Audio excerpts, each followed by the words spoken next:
Nahunong ang basketball game sa City Auditorium sa Lapu-Lapu, human ang venue di sanapan og tubig. May anaaba sa flood-prone area kining City Auditorium.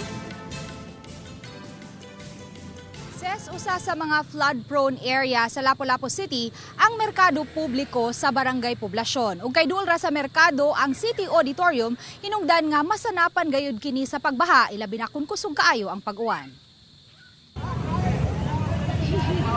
Sa video nga kuha ni Lindy Maitel Amaya, nagduma sa Panthers team, usa sa mga team sa Lapu-Lapu City Tournament alang sa Open Fiesta League, makita nga gisanapan gayud sa baha ang tibok City Auditorium.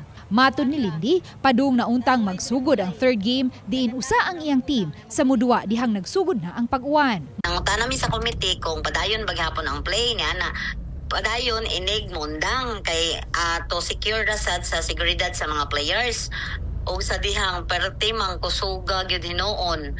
Mga it's about mga 15 minutes ang ulan nimbaha na siya. Matod ni Lindy, dili kini ang unang higayon nga nahunong ang ilang duwa.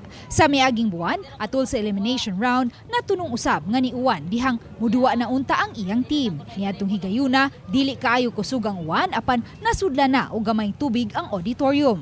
Kagabi, nibunok gayud ang uwan. Lapas gyud sa lapalapa. Ako kanang dira gyud sa uncle nimo ang water.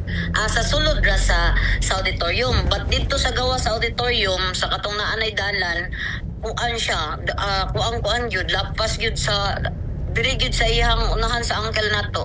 Alas 8:15 kagabi, nipagawas og thunderstorm advisory ang Visayas Pag-asa Regional Services Division diin nalakip ang Lapu-Lapu City sa mga dapit nga nakasinati og heavy to intense rains. Samtang sa rainfall monitoring sa Pag-asa Mactan, nitala og 64.2 mm. Kun 321,000 ka mga baril sa tubig matag square kilometer ang nabubo nga uwan sa Lapu-Lapu City sukad alas 8 sa buntag kagahapon October 14 hangtod alas 8 sa buntag kaganiha October 15. Sa mensahe nga gipada ni City Engineer Perla Amar sa RTV Balitang Bisdak, iyang gipasabot nga regular mang nagpahigayon og pagpanglimpyo sa drainage system ang City Engineering Office. Apan sa gidaghanon sa uwan nga nabubo kagabi sa Lapu-Lapu City, wa na kini maato sa drainage line sa dapit. Hinuon, gilakip na sa budget sa City Engineering Office sa ilang budget sunod tuig ang pag-upgrade sa drainage line sa Dakbayan pinaagi sa DPWH. Samtang nang hangiusab sila sa mga manindahay sa merkado publiko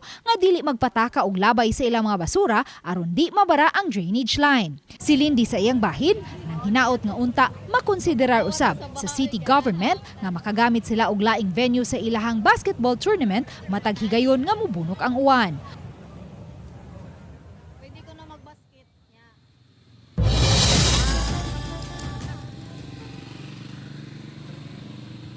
Ses kahinumduman ni adtong September 13 napugos usab pagkahuman og sayo ang acquaintance party nga gipahigayon sulod sa City Auditorium sa mga college students sa usa ka tunghaan sa Lapu-Lapu City human usab kini gisanapan sa baha. Busa panawagan karon sa mga uponganon ngadto sa city government nga unta mapangitaan kini og paagi nga ma-improve sa city government ang City Auditorium aron di na kini masudlan og tubig uwan. Ses, Dagang salamat, Luan May Rondina.